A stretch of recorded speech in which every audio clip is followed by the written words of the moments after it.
TRT in sports. Is it fair? Should it be allowed? I would like to say yes, it is fair.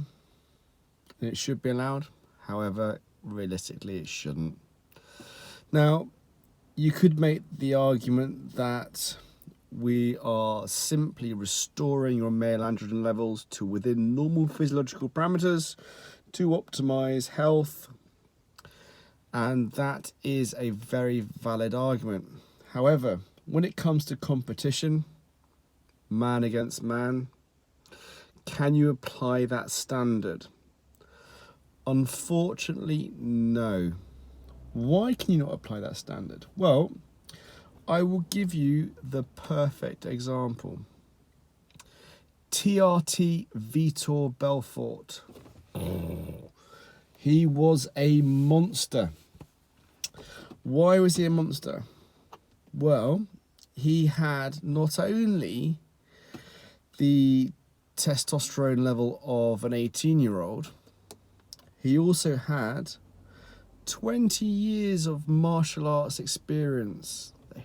So his skill base was incredible.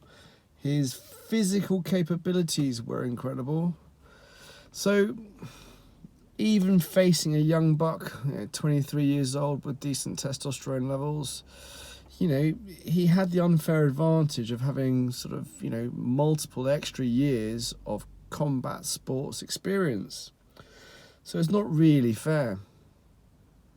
But what if we are just normalizing levels?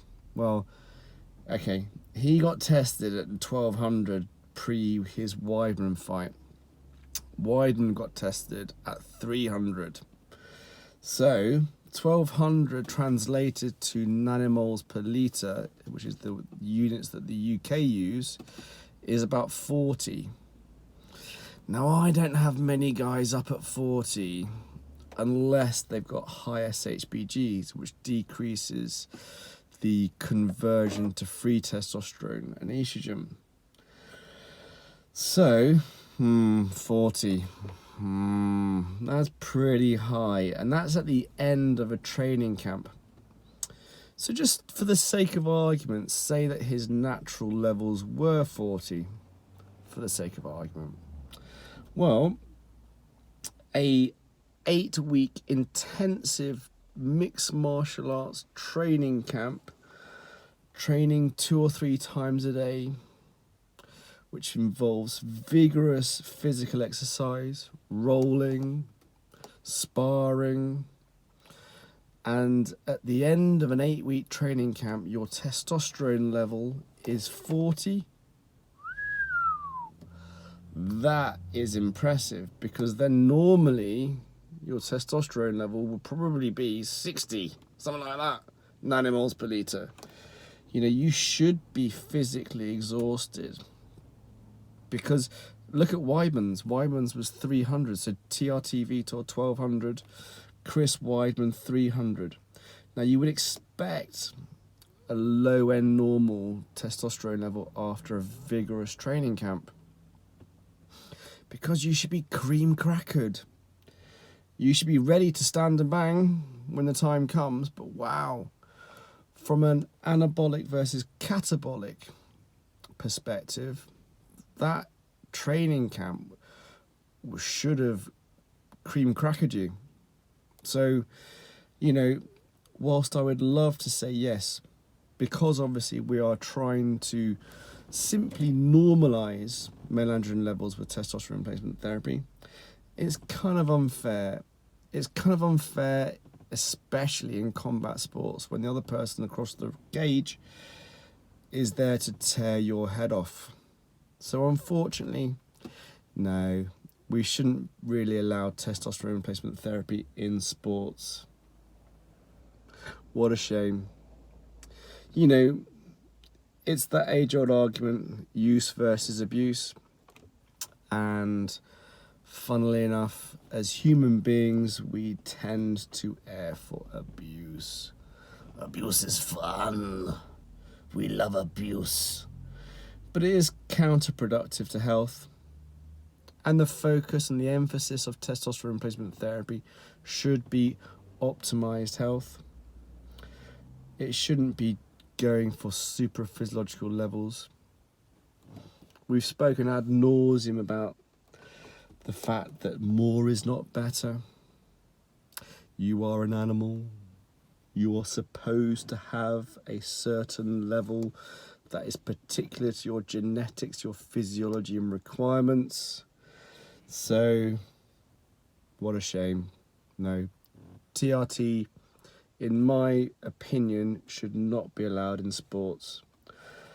I would like to see our TRT division, though. I would pay to watch TRT Vitor, TRT Anderson Silva, TRT Chel Sonnen, TRT all of the rest. I'd pay to see that.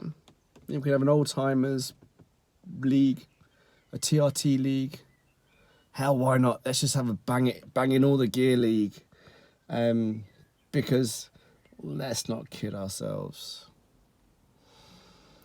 They're becoming more and more clever at avoiding testing, but just look at the introduction of VADA to the UFC. All the Brazilians shrank. All the Brazilians started to lose.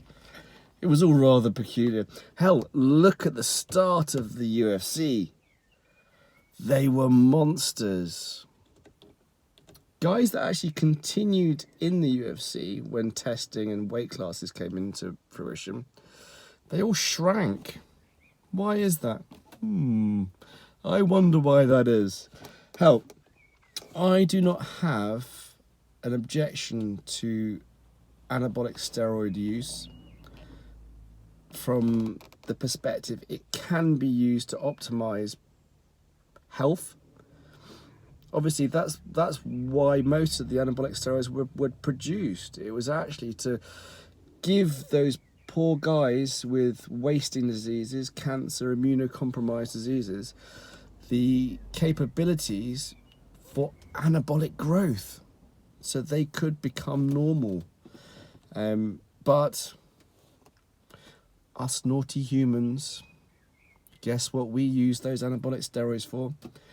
To become superhuman, not realizing that your attempt to become superhuman was actually counterproductive for health. I always think about those. We've just come back from Body Power and there were some absolute monsters there. Now,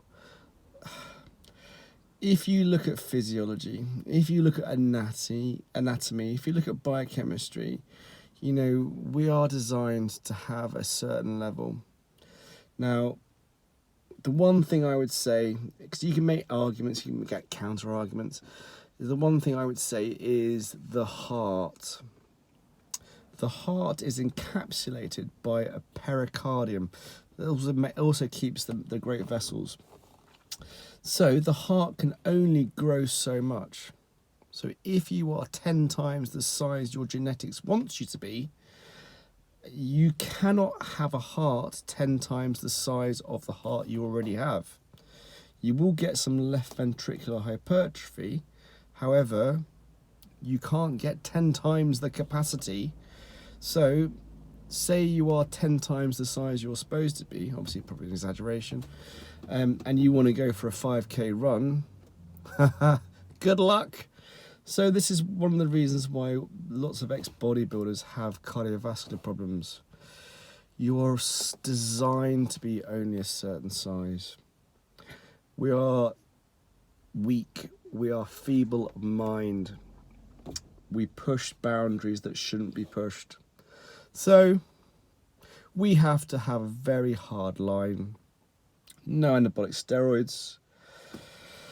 No supraphysiological TRT doses that have a negative impact on HDL and free erythrocytosis. I'm sorry, but you know, we are our own worst enemies. TRT is simply about optimizing health, and that means having healthy physiological levels that stay within certain parameters. Those parameters are not particularly helpful when you look at the NHS's guidelines, but I know what they are, so you can't fool me. All right, cheers guys, ta-da.